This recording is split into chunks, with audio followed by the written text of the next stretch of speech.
I'm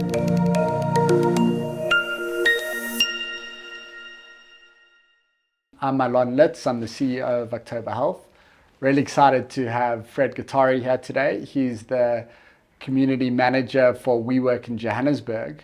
And I think he's got unique experience in how internal culture drives a customer experience. I think this is relevant to business leaders when you're building culture for your teams. It's relevant to business leaders when you're thinking about your culture and how it impacts your customers. And it's relevant to anyone who wants to create a fun, engaging, and high-performing environment. So with that, Fred. Thanks for having me. Thank you. Awesome man. Cool to be here. Maybe just to kick it off, Yeah. I always like to give the audience a bit of context and background. Sure. Tell us a bit about how you landed here at WeWork. Yeah. So I'd actually, I don't know if you can study for something like WeWork. I'd done economics and law at school, and I thought of myself as someone who'd be in finance as well. I'd started at a company called City Capital. I had an internship. It was really cool. They had invested in SMEs and medium-sized companies, and the guys who had started were actually in consulting. So I really liked their skill sets. I moved into consulting, a company called AIA, and we're primarily public sector. And it was super fun, and it was a lot of different types of projects, and they were super interesting. But I was found myself getting a little bit jaded because when you're in public sector, it's really cool stuff, and you do all this stuff, and you present it, and they're cool, great, and then implementation isn't always super great on the other side of it.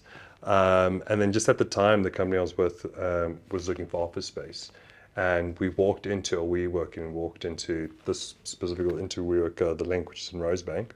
And it wasn't built out yet. It was still just concrete and stuff, and they were explaining to us, and they were telling us about the culture and the community and all that kind of good stuff. And I was just looking for a change at the time. I was still quite young, and the environment I was working was quite formal. On Fridays was when we didn't have to wear a tie. and I just remember wanting a change and just wanting to be in just a different environment. And I kind of applied at random.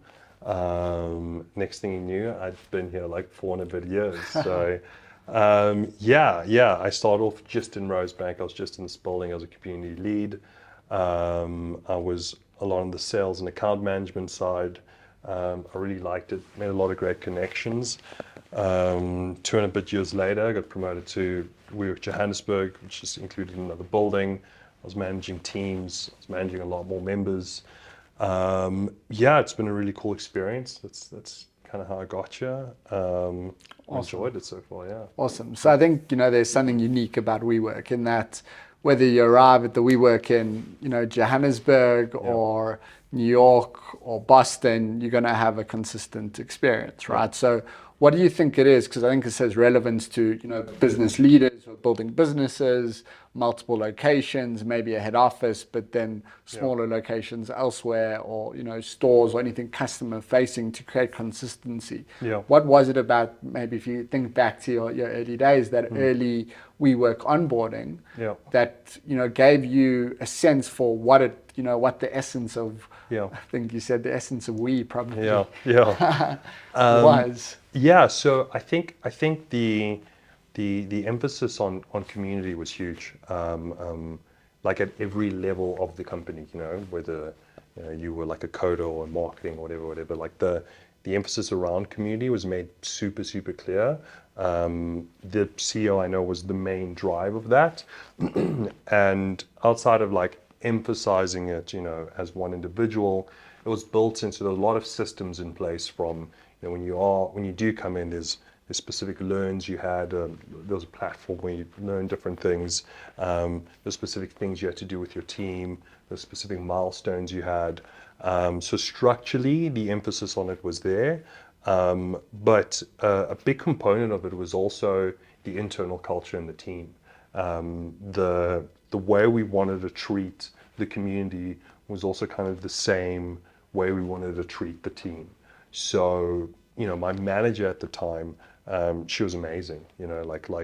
The especially from the background I came and the formal kind of way I was used to having to like conduct myself in the work environment and stuff, like, you know, the emphasis on delivering results was still there, but, you know, the humanistic way in which we treat each other was like front and center. So, you know, at every kind of level of the company and in so many different ways, this emphasis was created on community.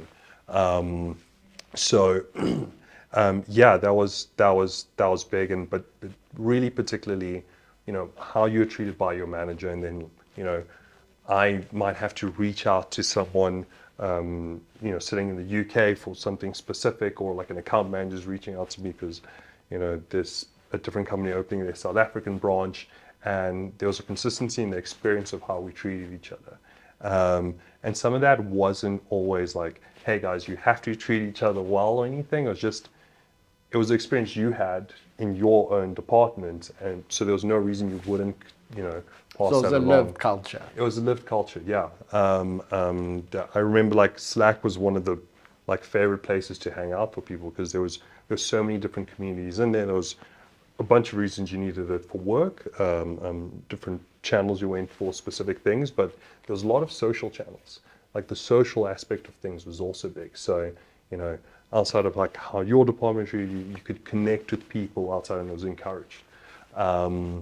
So that lived culture was built into the actual structure of the company as well. And then you put it out into the community, and then you also got it back. So, you know, how we treated people who came into the space was, you know, how they treated us back. So, you know, oftentimes people get frustrated by something not working, etc., etc. And you can see someone who's frustrated who's just like moved in, and someone who's been around for a while, because they'd be like, yeah, man, you know, I can see he's trying to be restrained because they realize they're also dealing with another person, you know, and beyond it being another person, sometimes someone in some way they might think of almost as a friend, you know. I wouldn't call it straight up friend vibe, but like there's that friendly honest. nature. Yeah. So, you know, you still want it to get fixed, but like, I'm not going to come with, you know, that kind of energy. So it just becomes like a feedback loop. And that's, you know, like it started really, someone had a strong idea that this was important, but then they also made sure it was in every component. And it's one of those things, you know, where if it's based in something that, I don't know, not just make it sound too esoteric, but it's like true to people, it will self-perpetuate. So, you know, because it was something where people didn't have to be, you didn't have to be a specific way. You had to be authentically yourself, but then, you know, bring that out with being thoughtful and considerate. Because, you know, when people ask me, what is the rules in the space? You know, there's like a bunch of rules, but I'm like, honestly, you can boil it down to being considerate of others, you know, because it's like, can I make a call in the space? Whatever. I'm like, are you a loud person? You know, if you're on a call, do you think it'll disturb the person next to you? You know, and just what do I do with my mugs and cups and stuff? I'm like, just bring it back to the sink, because if you leave it around, the cleaner can't reach everything, you know. So if I find someone's being, you know, not so great to the cleaner or the security guard, it's the same experience if someone's not being good to a member. So, you know, that's, and it makes it easier for us to manage the space. So there's practical reasons for people to act like that. You know, people act better when they're incentivized to. It makes everyone else's lives easier. You know, it makes it easier for you to come to work. It's a little bit cleaner. You don't have to worry about the person next to you shouting. I don't have to go and intervene on the person shouting. And people are being good people. And people are being good people. And then people want to be around the space. People want to be in the space. People want to be in the space. Also good for us. So, yeah, it all worked out. When it's all working out, it all makes sense in kind of all ways. So there's always a balance, and that's where community comes in, and that's where like high EQ comes in. I think I realized as well, like particularly in the management positions, when you like then had to manage teams. It's all good and well, you know, to have that idea, but that's when EQ comes in, because you really have to be able to understand, you know, like, cool, what's the push and pull? Because you also want to be good, but then sometimes you got to be like, hey man, that's not okay, you know? And it's like, hey man, this is the second time I'm having to say that's not okay, you know, and there's that escalation. So part of protecting a community, part of building a community is there is the other half of it, which is, you know, you have to draw lines. But it's easier to do when you know it's in protection of something you think is good. Yeah, so that's a roundabout way to answer your question, but I hope that's clear. I think yeah. then if we maybe, you touched on it, but obviously, you know, the WeWork founder was a big personality, and you know, there were some things that he was exceptionally good at, and I think let's focus on that. What do you think it is about the way he built the company that, you know, made it a success, or enabled it to kind of create this environment where something which really, like, if we're honest, is a commoditized business, or a business which invested or existed before WeWork made it famous, right? But I think what WeWork did is they made it like aspirational, right? And a place that people wanted to be in, right? Not that like you want to go to another office or shared office space. Like you wouldn't like have this aspirational want. Like when we first saw the space in Sandton, it was like, well, we have to be at such a cool, exciting, like invigorating space. So what do you think it was about the way he built the culture that enabled you to build this brand? I think what he did, which, you know, is not everyone can do, was he brought kind of and it'll be funny to say it in this way, but like something about like the way he approached it was not realistic.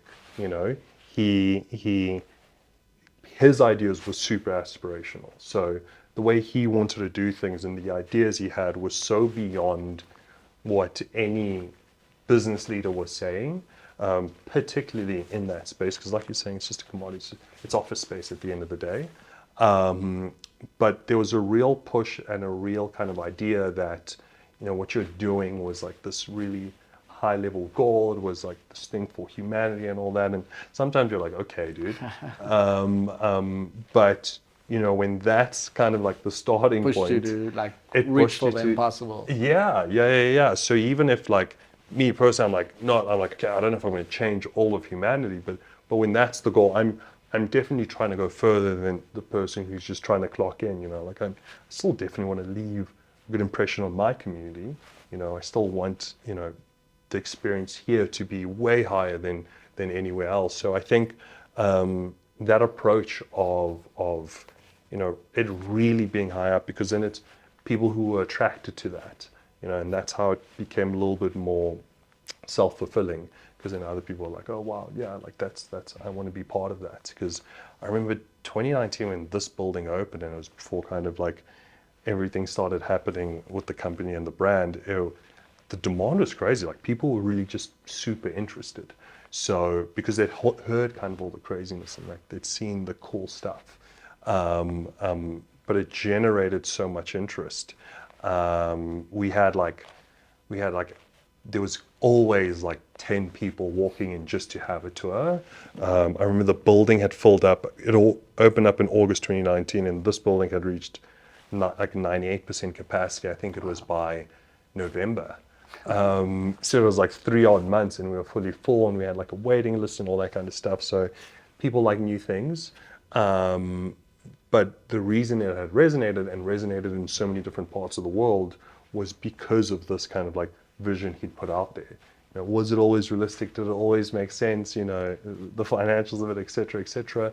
But that was, you know, having that idea or that level of idea behind it was huge for the brand. Yeah, and I think the global reach, right? Like, I know personally we've, you know, kind of benefited from that when we've traveled outside of South Africa, and the ease of, you know, booking a meeting room or space to work in, you know, pretty much any city around the world is valuable, right? There's value in that.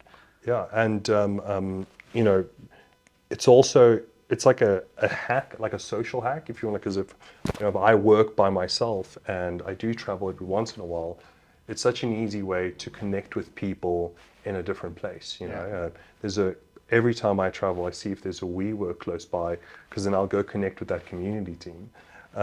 Previously, when we were under Global, you just select them and be like, hey, I'm going to be in Germany, like, you know, any recommendations? And they'd be like, yo, come see us, and then we'll do. I've went out with like drinks and like hung out with so many people, because you just go into the office, you connect with the community team. There's always friendly people on the board, and they're like, chat to that guy. He's definitely the guy.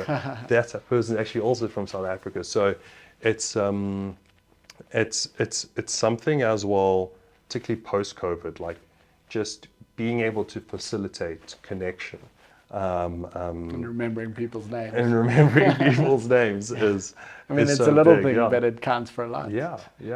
People, oh yeah, you're like, yeah, how you doing, man? And then you remember little things about things like, by the way, I'll do some cricket game, go whatever. And they're like, oh, that's good. And now they're talking. Yeah, I think, like, I mean, it's so a many small emails to thing, send, and again, I think it's a big thing around culture. But like, Yeah. often people ask questions but don't listen. Yeah. But it does feel like it goes back to your point around authenticity Yeah. and just caring, right? Yeah. And you can build it into even how you do things, like from a financial aspect. Like I remember sitting in a management meeting, and one of our bigger tenants had moved out, and I sat down just to have like a little bit of like a chat. Like, hey, sorry you're leaving. I want to know about your experience, and they give me a lot of good feedback. And there was someone I knew was happy in the space, moving for kind of other reasons. And something they'd noted is there was like a few things that they needed sorted out for their office that we were like, cool, we'll do that for you, and there was a charge to it. And it was something they needed just for the office to be as functional as they required it to be. And it wasn't super expensive. And I'm like, hey guys, like this is something we could have just waived, and it would have created such a good experience for them. And it's not a huge expense on our end, but you would create such loyalty by doing something like that. So, you can take that kind of thinking into how you make financial decisions.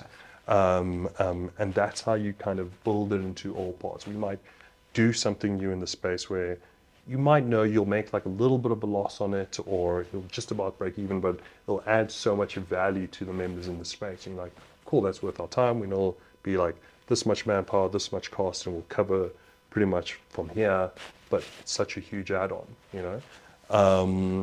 So it also just informs like day-to-day business decisions. Builds that brand loyalty. Yeah, because you're always trying to build brand loyalty, and sometimes you think of we're like, yeah, brand loyalty, because that's the business sense we understand it. But, behind that, you're like, I want you to have a good experience. Because also just, it's nice if we know you had a good time in the space, just like from a personal experience, it's, if you do your job and someone's happy on the other side of it, like that's preferable, even for you, so it 100% builds brand loyalty, but it's a better experience for each person.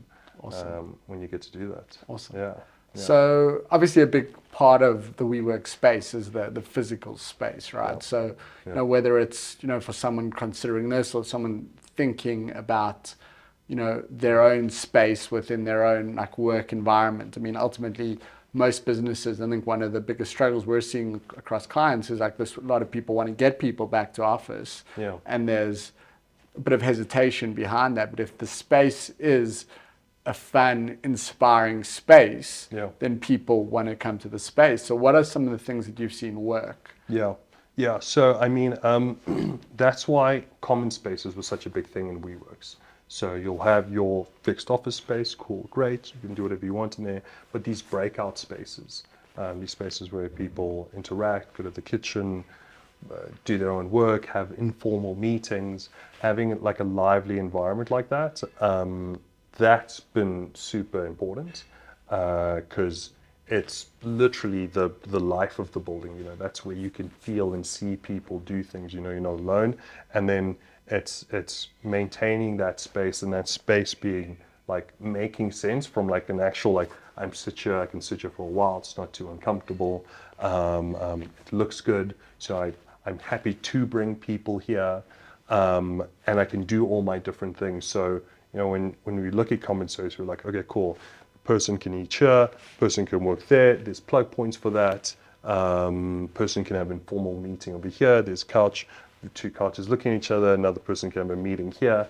Can also kind of look at each other. And then also there's color. There's warm lights. There's some like artwork. One thing you'll note about when you go to WeWorks in different countries, the artwork is localized to that market. So when they open up here, it was about finding South African artists, African artists, just making that touch relevant to them. So the space has a functional kind of, reality. And then it's also about, cool, it's functional, it's good. Now how do you make it kind of like pleasing? People love plants. Our plants are in the space. Are our plants healthy? Are our plants watered? Are they trimmed? So that's where the also that attention to detail, right? It's attention to detail, yeah. Because that attention to detail you put into the space, people will also feel. But then the other cool thing is because it is a common space that everyone's kind of using, and it gets kind of like a homely-ish feel. People then flag us, say like, hey, the couch today is looking a little bit, because we're both kind of a little bit invested in that space, and we're like, cool, thanks so much for flagging. Or the cleaner's like, hey, this needs to be fixed. It's been an issue for a while. So yeah, like having the appealing space is one thing that's huge, but then also making sure that space is functional and then maintaining that space. Those are important. And I'm not part of the design team. I know they have standards and specific things, because when I was speaking about community, but the design team built around that theme, and they have like a way they think about it and a way they approach, and that's obviously why there's consistency between buildings, even though it'll be a different shape, and this one's 1 floor and that one's 10 floors, but when you walk into one, oh, this is a WeWork. So it's also just about making sure the brand makes sense as you go place to place. But yeah, design of the space is huge, and then what you bring into that. Free coffee. Yeah, free coffee. It goes a long way. I always tell them there's only 2 important things in this building, and it's the Wi-Fi and the coffee. Yeah. Everything else is an afterthought. That'll just keep people happy. Yeah. I got to remove the desk. It's like, but here's your coffee, and the Wi-Fi still on. Just stand and be like, cool. It's important. I think another thing about WeWork's, the events, right? And again, for organizations that are thinking about doing fun things for staff, right? What are some of the events that you've run or initiatives that you've run that have really helped to build that community, right? Yeah. Or driven engagement? Yeah. So one, we collaborate with people outside of us. So we have a dedicated events team, and they have a calendar and they're trying to fill it. And so we've had some really great external events that have come in, and we do something with the members. There's one thing, a previous member, we used to have it was called, it was Friday mornings. I think it was called Creative Mornings. And they were a marketing agency, and essentially what they did is they'd bring a creative in, I think it was every second Friday in the morning, and they would talk about, something related to their field. And it caught really good momentum, and just, I think why it stuck with me, because there was one time there was a guy who was like from the theater, and he did a presentation, and he really showed his kind of theater chops, and it really moved a lot of people. And he was just telling a story about like something else, like a friend of his when he was a child, but he was through it kind of showing kind of the skills of being in theater. But it brought so many people then just to kind of listen, and so many people just connecting over like experiencing the creative arts, and what people are talking about. Like I knew a guy coming down, and I knew he was in construction. And he's coming. I just watched him watching the chat like this, like a serious face the whole time, and he was like clapping like crazy. I was like, dude, I don't know you're coming in, because he hardly ever came out of his office. And he was like, yeah, no, man. And he's like, I go to the theater a lot, and he would be coming here. So it's a lot of why we create events is it takes you out of your office. It's something to do. Just gives you an option of something outside of your work. But then we increase the likelihood of like serendipity, right? So now you're out of the office, someone else is out of the office. People have like met up here, and gone over and done their own things outside of the space. But like we want to increase those odds of you just making a random connection. It could be a friend, it could be more than a friend, it could be an ex-business partner, etc. So we'll be like, cool, there'll be internal events, we'll do small things like, cool, let's have a breakfast for them. Not that long ago we had like a flower making arrangement class. I think earlier this week we had paint and sip, so just paint and sip. So some stuff is just like, cool, something nice to do. We took business photos of people, because a lot of people haven't updated their LinkedIn in a while. So it's about like, cool, what do people need? You know, what would be of like value to them? What'll just be like kind of fun? We had like a games thing, we had like popcorn and all that kind of stuff.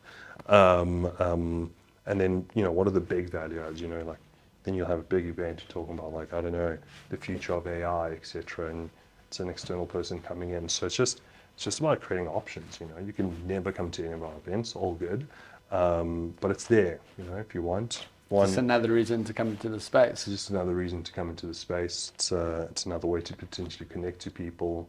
It's another way to learn about something new. And then for the rent you pay, you get a little bit more than just your office. You know, that's what we hope we can kind of provide. Yeah. That makes a ton of sense, and I think they do create community. Yeah. Maybe just a slightly different focus. You mentioned you're obviously managing a team. I think one of the benefits of WeWork, but challenges when you're ensuring that it's manned is that it's 24/7, right? Yeah. Like you can access an office any time of Yeah. day, any day of week. Yeah. Yeah. So how do you motivate your team? Yeah. And how do you ensure that experience is consistent, right? Because you are asking a lot. When someone walks in, you want a smiling face on the Yeah. other side. Yeah. So how do you keep that Yeah. team motivated? Yeah. So I think keeping the team motivated is, you know, with all these people we need to help, there's all these people we have to service. It's about creating a certain amount of safety within the team. Like you want your team to have a certain sense of like us against the world. Not that you're in a battle or anything, but they know I'm having a real issue, either in work or outside of work, and I can bring it in here and it's not going to be more of an issue. Like the load's going to be shared, and like, hey, something's happening at home. I'm like, cool, I'll take the day. I'll be in Santa for the week if I need to be, to make sure we cover for that.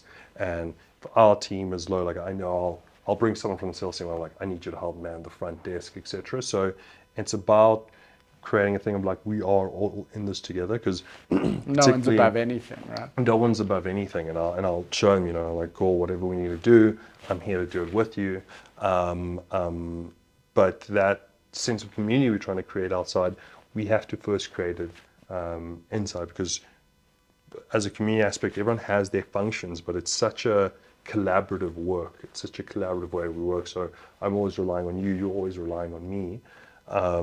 So to do that, you know, we have to trust each other. We have to have a good relationship. So, you know, I'll police for someone's bringing the wrong attitude into the team.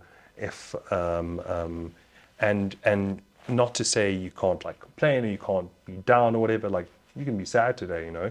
And because I know you have to be front facing and you have to be big and happy and all that kind of stuff, there's another way I can accommodate for that. You know, I'm like, cool, do my floor walks as well today. You know, it gets you to go out of it. Like every time someone needs help to go, you go out and move away from the front desk, or I'll be in there, you do this for me. So we it kind goes of back always, to your point on empathy and relationship. Yeah, yeah. And you make sure that carries down, you know. So, you know, my two ICs, I'll be like, yo, you know, I'll have one-on-ones with my teams, and sometimes I'll recommend they have one-on-ones with each other. I'm like, okay, cool, we've chatted, and are you having the session? Yeah, it's true.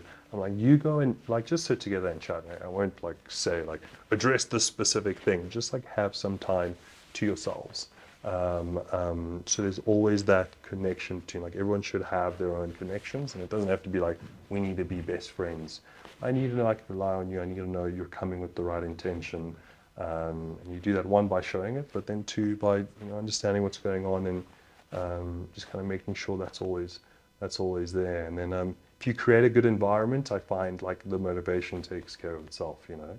As long as you're not like dreading to come into work, like I have to deal with my colleagues and other people and all that kind of stuff, because especially like first of the month and end of the month is when people are moving in and moving out, so we know it's going to be a rush.